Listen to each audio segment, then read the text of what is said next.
this will be part 2 of Wrestle Talk with Cliff, but it's gonna in reality it's part 6 because we were trying to remember where we was, and we think we've done And he 4 began of these. he began recording with his camera flipped the Yeah, other way. so we just deleted that 5, 6 seconds, whatever it was. But we were talking about the Sammy and fans being irate, so Yes.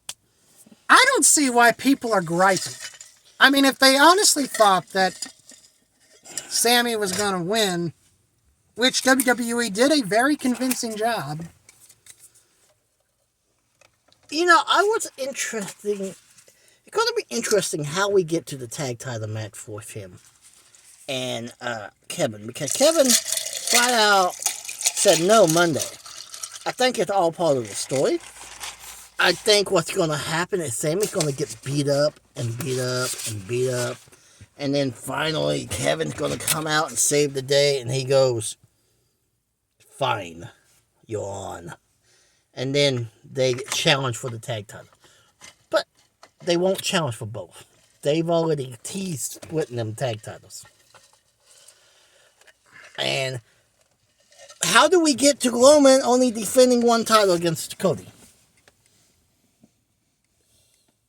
Aren't the World and Universal right now combined? They are, but Raw wants, USA wants their own world champion. Fox wants their own world champion. How do we get there? This was a perfect opportunity, but they haven't announced it yet. I don't really know. Come on, put your thinking cap on, Smarty Pants. You claim to be the WWE loyalist. You should know this. I never claimed to be anything. Who is it that was diehard WWE until you started finally watching other stuff? Okay, fine. You get to have that. I would say do what... I would say... Oh, when was that? I think it's 02 or 03 where Brock was... Well, he took the SmackDown belt to, or the world, the WWE was the Undisputed Championship to SmackDown and refused to come to Raw. And then Ric Flair came on. He goes, I agree with Bischoff. If Brock refuses to come to Raw, then that belt is disputed. And then they just awarded Triple H the gold belt. Yeah. Something similar, but maybe instead of just handing it to someone, do a tournament. Or, let's say Cody loses. No, Cody won't want to just be handed a belt. I was going to say, could he be considered the champion of that brand since he was number one contender? But I don't see Cody accepting a belt that way. Well, do you think that Sammy could possibly help Cody in becoming champion? At Mania. I thought about something similar to that, but I think Cody's going to want to win it on his own. Because think about it. I don't see any way WWE cannot book Cody to win that belt.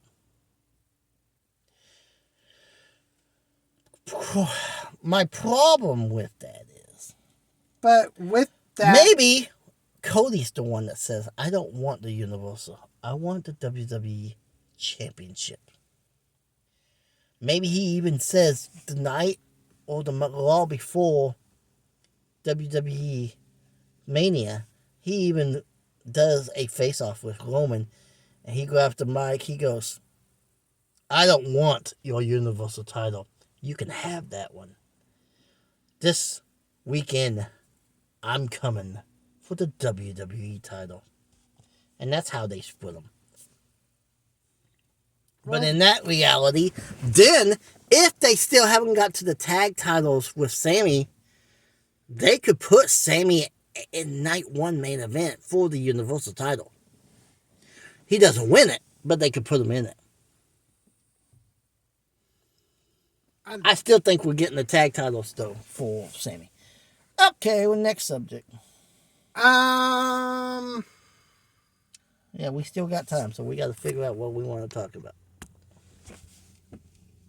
Okay.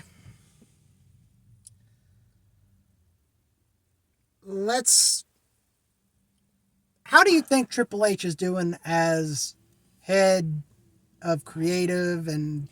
Well, he started out great. He's not bad now.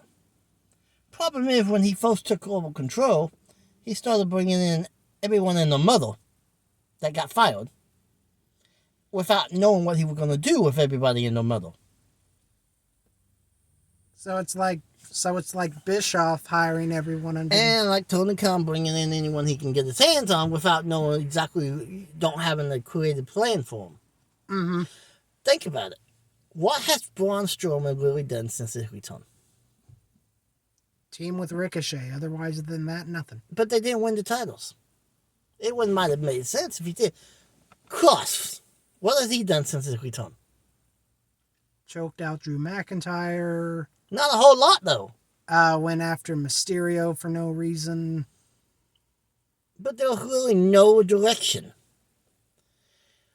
He brought back Damage Control. 2 of them was gone. One was from injury, one was gone from the company in general. They have had a semi-decent role since their return. But there's countless others that he's brought back. And it's like, why? Just another paycheck you gotta pay now. I think when he first returned, he wanted to bring back everyone he could. Mia Yim, when she first came back, was part of DLC. But really, what has she done since then? I can't think of anything to date. No. I mean, she's had some decent matches, but no story behind the matches. Well, do you think that Some of the hires was to keep Tony from him, I think. Well, do you think that Triple H's booking would be a lot better if he had everyone on the board backing him? Oh, probably. His father-in-law, remember, took 3 seats of that board away from him.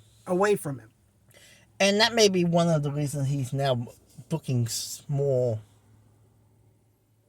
like they're us. What do you think of Logan Paul's? He should not be part of this company. You mean he's had 3 matches to date, and he's taking a WrestleMania spot away from someone else? Well, at this point. But that's been traditional with WWE. Well, they bring in I actually watched a snippet of Chris Van Vliet's interview with John Morrison, and he was asked that. He goes, I don't know if you can say that he's as good as as good as WWE's portraying him to be. I would say that his matches aren't good. It's just as much as he has rehearsed them. Because he spent an entire month with Shawn Michaels going over 1 match. My problem, and it's not just with Logan, it's with all these celebrities that comes in. Hey, Bad Bunny wasn't bad. Yeah, but here's the issue. If you want to give him a match, don't take a Mania spot from someone else. You got 11 other months, or 11 other shows. Now with Saudi, you can probably add 2 or 3 to that number. That you could literally book them in a show that doesn't really matter to the wrestlers. They go out every day for just a spot at Mania. And they wind up giving it to a celebrity. And it's either this has happened. I get the message behind it because it's going to help sell, blah, blah, blah, blah, blah, blah. But you also need to help keep your wrestlers, show that their loyalty to you actually means something to you, which never has under Vince McMahon. But yeah, I've always had an issue with letting celebrities take a WrestleMania spot. Giving them a Rumble spot is okay. Even having them have a match at any of the other pay-per-views will be fine. Even SummerSlam, for that matter. But to take a spot from Mania, unless it really makes sense storyline-wise, it shouldn't happen.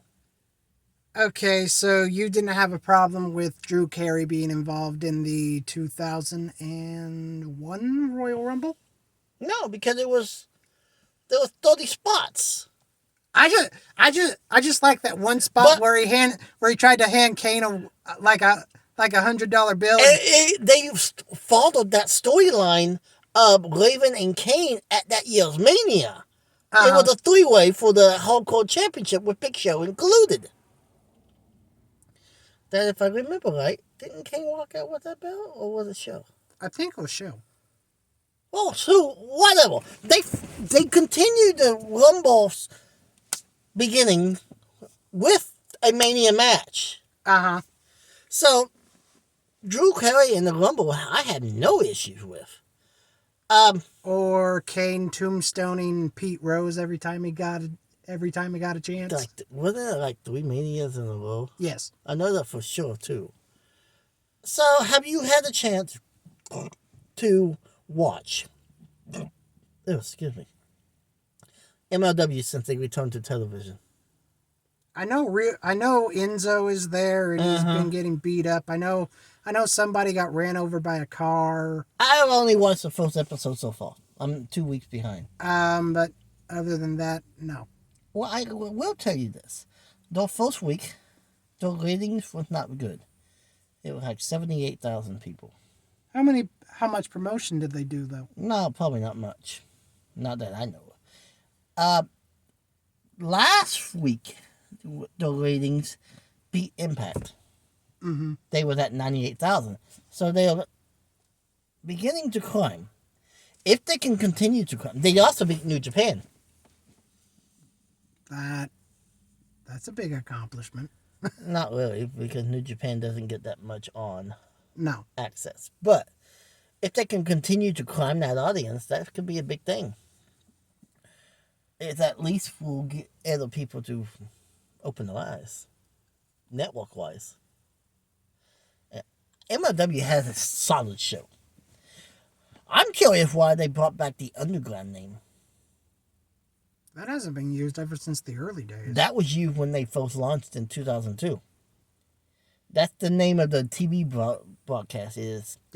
Wasn't Joey Styles the commentator or something like that for Underground back then? Is Fusion still a thing, or is it done? I think it's still around. Is it still around, but they do a weekly Fusion and now a weekly Underground? Both hour shows? I don't know. I need to look into that.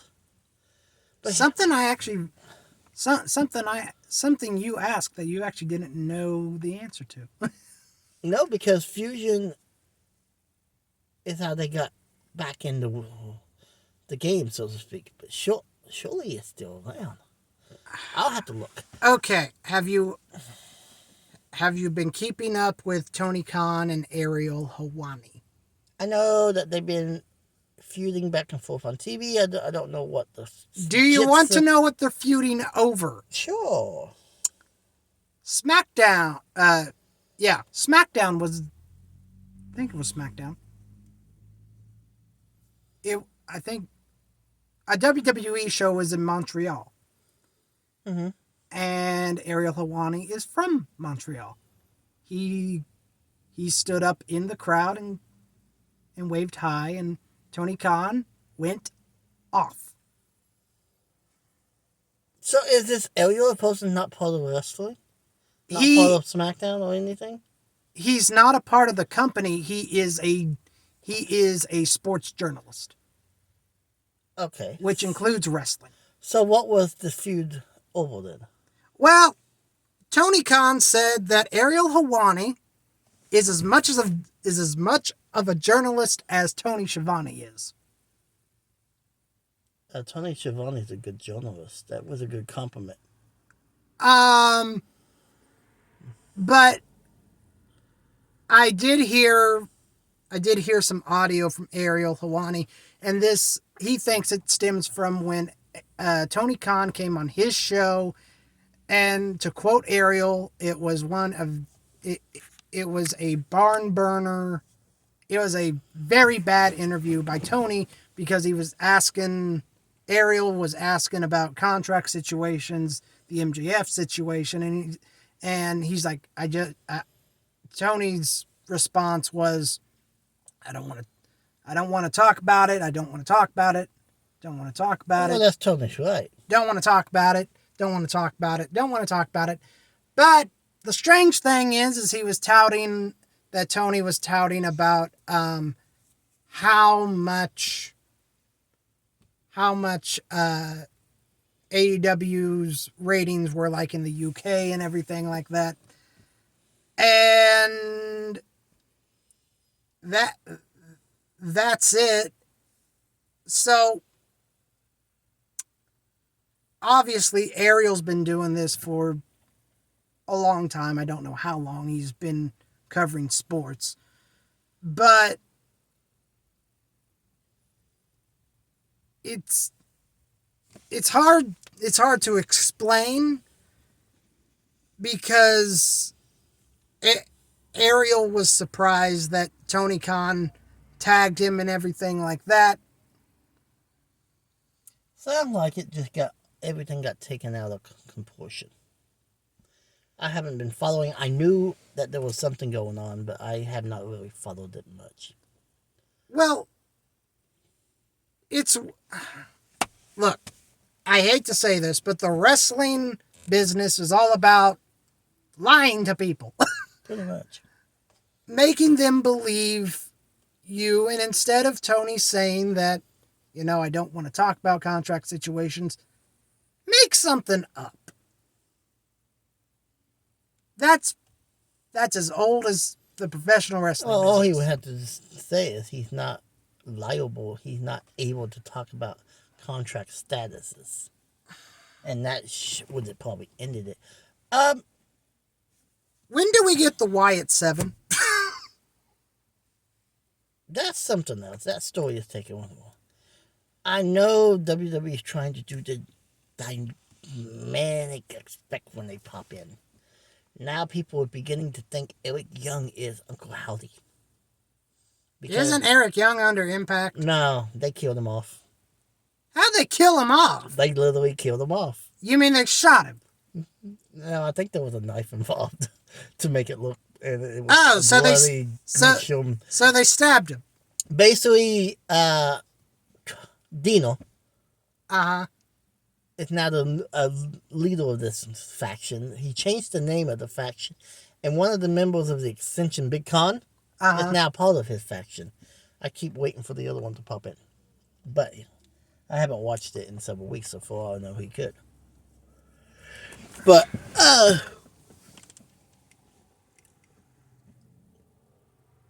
you were going to say something before.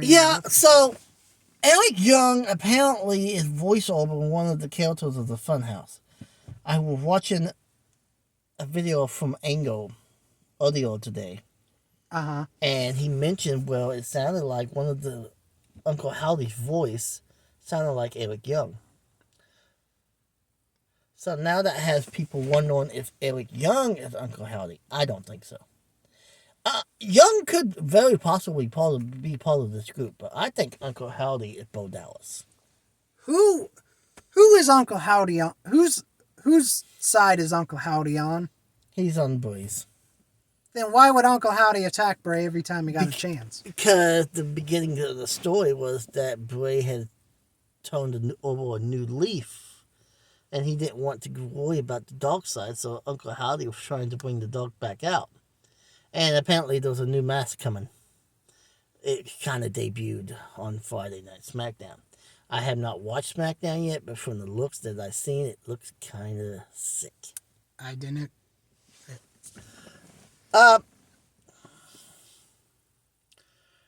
Forbidden Door 2 has all but been confirmed for June 24th.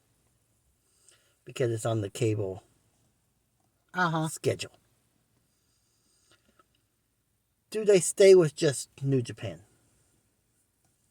Or do we I would open the door wide and just say, anyone who wants This is what I would like to see happen. Because Impact has a working deal with New Japan as well. Tony Khan has 2 companies under his belt. Yeah. Have a 4-way. Forbidden Door 4-way. People from all 4 companies get matches. And maybe even have matches on that week's Dynamite, that week's New Japan shows, and that week's Impact. Uh-huh. Have them all crossover. That way it's like a week event. And you don't have to worry about booking a 7-hour pay-per-view that night. Who would want to watch a 7-hour pay-per-view? That's Vince McMahon. They did it one year. Wasn't that WrestleMania that one year when you counted the pre-show and everything? Uh-huh. It was 4, 5, 6, like 7 hours.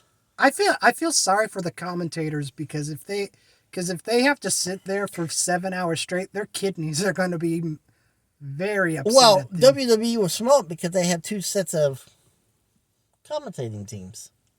One for Raw and one for SmackDown. So all they would have to do is doing, and all they can make it look like they were getting a refill of the drink. So people wouldn't know that they had to go take a wee wee. But that's beside the point. Dad's talking again, so we need to wrap this up. Okay. Final thoughts before we end? Part 6. I don't even know how long we've been going. Well, between this and the other one, about an hour. Okay, it feels that way. I